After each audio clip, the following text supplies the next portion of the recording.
Diatta, je suis le président de la coordination pour la pastorale des jeunes de la paroisse cathédrale, en même temps le président de la coordination pour la pastorale des jeunes au niveau du doyenné. Je suis en même temps également membre du conseil diocésain du Laïka. Par rapport à la coordination des jeunes, c'est une entité qui coordonne tout ce qui est pastoral tout autour des jeunes. Et quand je dis pastoral tout autour des jeunes, c'est l'organisation des jeunes autour de leur église. Et par rapport à cette pastorale, nous menons un certain nombre d'activités. Et parmi ces activités, peut-être avec l'aspect Covid, on n'a pas eu à réaliser pas mal de ces activités parce qu'on n'avait pas eu le temps. Et on a juste mené une seule activité, c'est le week-end des jeunes. Mais avant ce week-end des jeunes, on a eu à faire des descentes au niveau des différentes CEB, c'est-à-dire la CEB Sainte-Lucie de Doumassou, la CEB Saint-Antoine de Padoue de Bouna, la CEB Saint-Benoît de Diobel. Ça, c'est juste pour amener les jeunes à revenir au niveau de la paroisse. Et c'est ce qui a fait que durant le week-end des jeunes qu'on a eu à tenir durant le premier week-end du mois de juillet, on a eu vraiment une satisfaction de la part du retour des jeunes au niveau de la paroisse, du retour des jeunes dans l'engagement de tout ce qui est activité au niveau de la paroisse.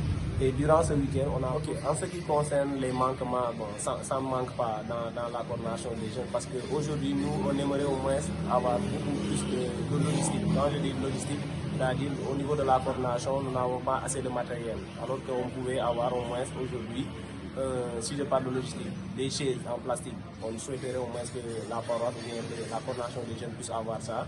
Mais en même temps, tout ce qui est bâche, tout ce qui est une sonorisation peut-être bon, pour couvrir au moins quand les jeunes ont des activités. L'autre aspect, c'est on salue déjà l'accompagnement de nos pères de nos curés, en même temps du conseil économique, qui nous soutiennent tout le temps. Mais le plus grand souhait, c'est qu'on puisse au moins se dire que la CPJ puisse se doter de matériel. En plus de matériel, avoir quelque part là où on peut entreprendre. C'est-à-dire aujourd'hui que les jeunes ont eu à participer sous l'appui de la coordination des jeunes du doyenné, une activité sur l'entrepreneuriat. Et c'est ce qu'on aimerait au moins même si on ne le fait pas individuel, mais au moins qu'au niveau de la coordination des jeunes, qu'on puisse vraiment avoir un projet majeur qui permettra au moins que demain, quand les jeunes auront des activités comme des jeunes, que cette coordination puisse venir en aide, c'est-à-dire à travers des subventions. Et l'appel aussi qu'on lance, bon, on n'a pas souvent le soutien également de nos autorités, bon, quand je dis de nos autorités, par exemple, l'appel que je vais lancer, c'est juste demander à nos parents, c'est-à-dire à nos parents qui puissent vraiment laisser les jeunes adhérer à la coordination des jeunes. Mais en même temps, laisser ces jeunes-là adhérer à un mouvement. Et ce qui permettra au moins que ces jeunes puissent avoir une éducation additionnelle dans l'Église. Et à travers ces mouvements, on apprend beaucoup. Et aujourd'hui, ce qui nous permettra de devenir demain des leaders. En plus, j'aimerais dire merci également à Geno TV pour nous avoir donné cette opportunité.